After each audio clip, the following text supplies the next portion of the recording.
special cutting techniques as notching.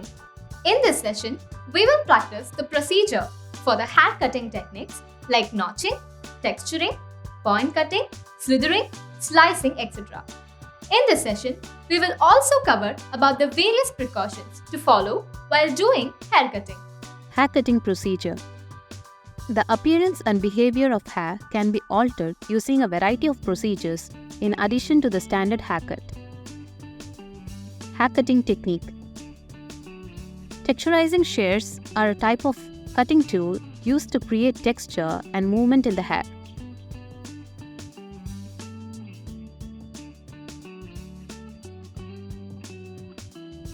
They are designed with teeth or notches along the blade which allow the hair to be cut in a more jagged, uneven manner.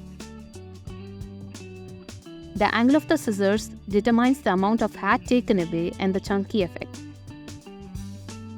Texturizing shears can be used to create a variety of effects from subtle texture and movement to more dramatic choppy layers.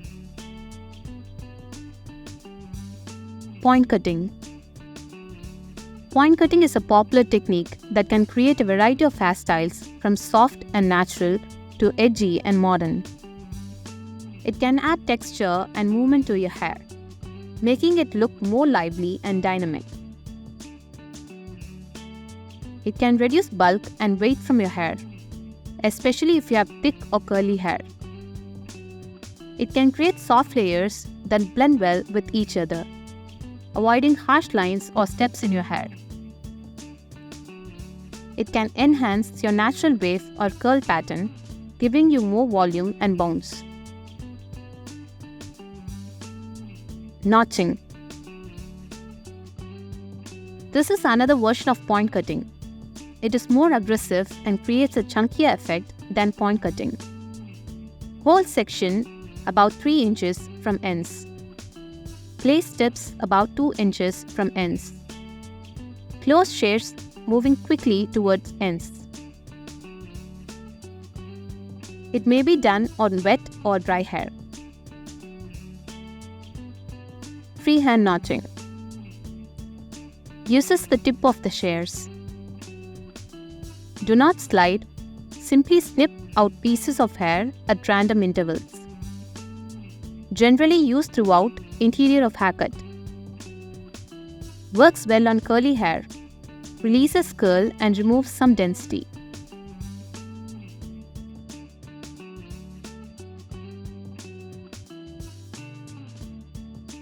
Slithering, also known as effilating. Thinning hair to gradual lengths with shears. Sliding movement. Reduces volume and creates movement.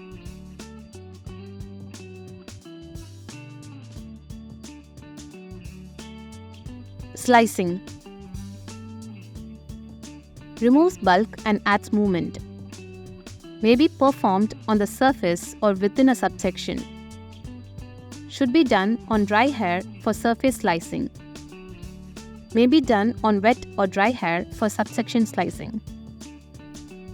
Craving.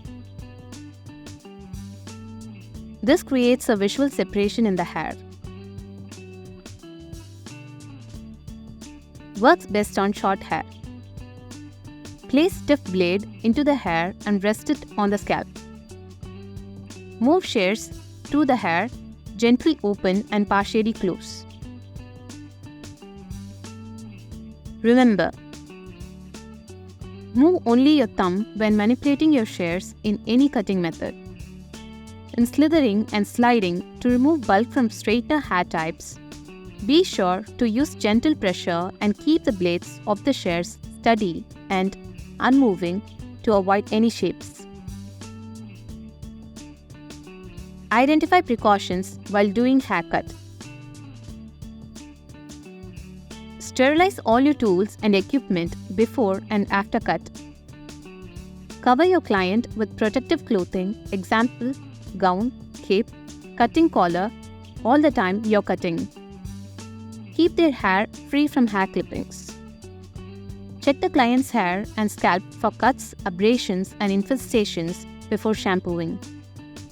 Store and handle your scissors correctly. If you drop a comb or a pair of scissors on the floor, clean them or get a new one before you do any more cutting. Make sure all hair is swept up immediately after you have finished the cut, and preferably before you start blow drying. When using clippers, check that the plug, flex, casing, etc. are in good working order. If you think they might not be, don't use them and report the fault to your tutor. What is blow drying? Blow drying is a hairstyling technique that involves using a blow dryer, an electrical device that blows hot air over damp hair to dry and style it. Blow drying can be used to create a variety of hairstyles from sleek and straight to voluminous and curly. It can also be used to add texture and movement to the hair. Never hold the blow dryer too long in one place. Direct it from the scalp in the direction of the ends of the hair. Always direct the hot air away from the client's scalp to avoid scalp burns. Position the blow dryer about 6 inches away from hair at all times so that your hair do not burn with a strong heat at closer range. Another thing to remember while blow drying hair is to blow dry in a downwards motion. Blow drying upwards causes a lot of damage to hair. Do not blow dry in the same spot for too long, as again there is a chance of damage due to heat. Keep moving the blow dryer around. However, do not wave it or jerk it around. Smooth movements along the part you are brushing are all that is required. In this session video, we discussed various ways hair cutting techniques, blow drying fundamentals, and safety precautions for haircuts. We hope it sparked your interest, and there are practical demonstration videos available for better understanding. Thank you.